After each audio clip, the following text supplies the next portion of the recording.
Hi, and welcome to the WebRTC Fiddle of the Month.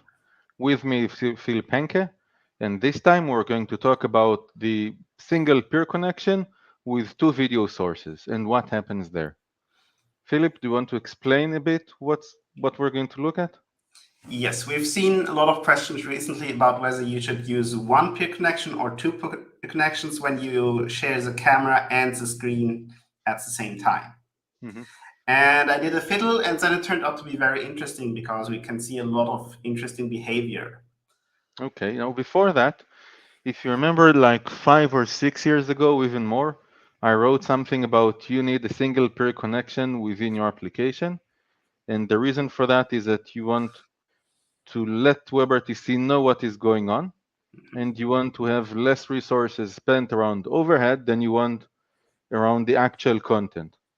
Now, what we're saying now is slightly counterintuitive, I think, because we're saying you might want to reconsider that when you are going to send outgoing data for two separate video sources within the same call.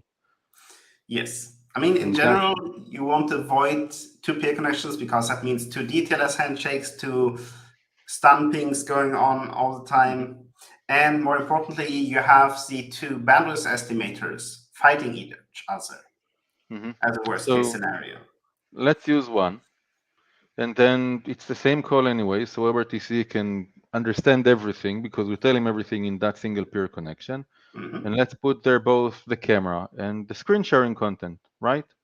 Yes. Okay, so let's see what happens. Mm-hmm.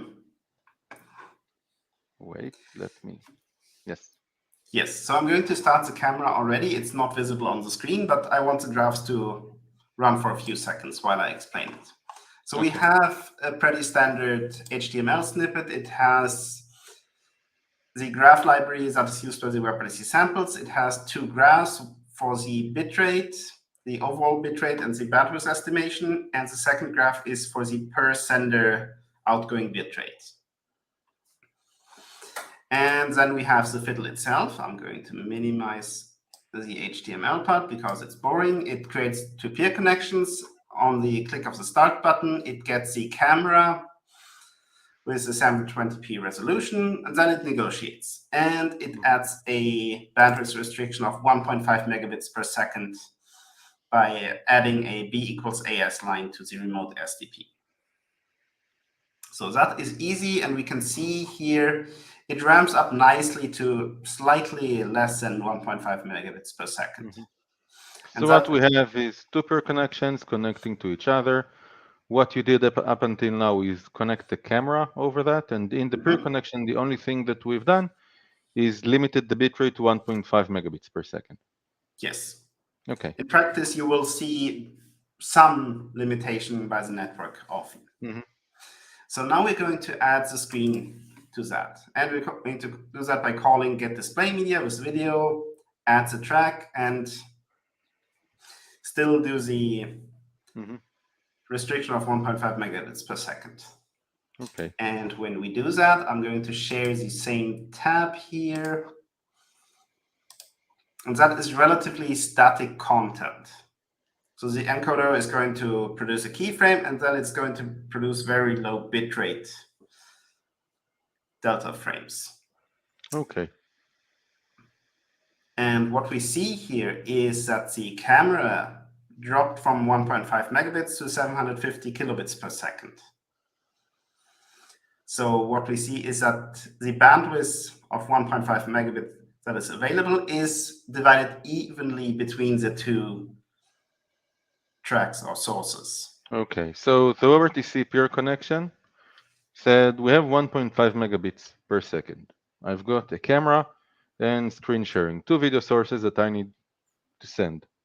The easiest way for me to do is to take 1.5, divide by 2, that's 750 each. And I'm going to give 750 kilobits per second for the webcam and for the screen sharing. Yes. Okay. But what actually happens is different because, as you can see, here's a blue line. The content is static, so it doesn't even use the 1.5 or 750 kilobits per second that it has available. Well, that's because it has nothing to encode. It's the same boring static page unless you move your head or your fingers. Yes. But that means we have needlessly reduced the camera bitrate by Mhm. 750 kilobits per second.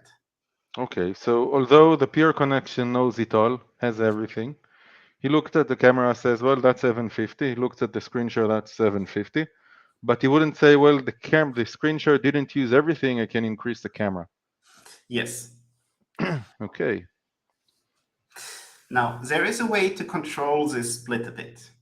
This is a thing called priority for the senders, and that got moved out of the main WebRTC specifications, so I wasted an hour trying to find it, even though it's implemented in Chrome. And that is what happens when we check the prioritize camera button here. In code, what happens is we call sender get parameters and set the priority to either high or low, which is the default. Mm-hmm. And now we can see the camera ramped up to 1 megabit per second. And that's because he prioritized it. Yes. So in this case, it got 2/3 of the bitrate in terms of the budget that it has. Yes. But it still acts the same. Yes. Now the problem with the whole screen sharing or tab sharing is that the bitrate is low at the moment, but what if I start scrolling up and down a lot? Then we will see, hopefully, that the bitrate is, and it does that, it is ramping up quite a bit. Yes, And the but it camera will. bitrate dropped in response. It does, but it still doesn't go and give it more room, although your video that gets recorded is low resolution for the webcam and full screen for the actual screen share. Yes. I mean, Okay. if you look at this, the camera bitrate is fluctuating a lot, so it is not an ideal situation. Mm-hmm. Okay. And this gets more tricky if you have actually moving content, So even a we slideshow. can't, in a single peer connection, it will be almost impossible for us or for WebRTC, or let's say for WebRTC to take the data that it knows and optimize for the actual type of content that what you as a developer wants to convey in terms of the priorities that you have for the channels. Yes. I mean, And you can certainly spend more effort on it, but nobody has done that so far.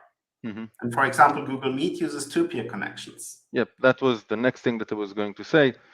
Because Google Meet uses these two peer connections, you should do as well because that's where the optimization and focus is in terms of the implementation of the WebRTC library today. Yes. And I mean, what will happen then is that maybe the bandwidth estimators fight a bit, but that is a fight that is actually going to produce better results than the naive, just split into two Mhm. approach. So, for multiple video sources, we would like to use multiple peer connections, and likely we'll end up with two peer connections there. And for all incoming streams, media streams, we're fine, or we would prefer a single peer connection because that allows us to optimize the bandwidth better for that type of a Yes. scenario, for that type of streams. Yes. Okay, thank you, Philip, and Thank see you you. next month in our next Fiddle of the Month. Yes. Bye. Bye.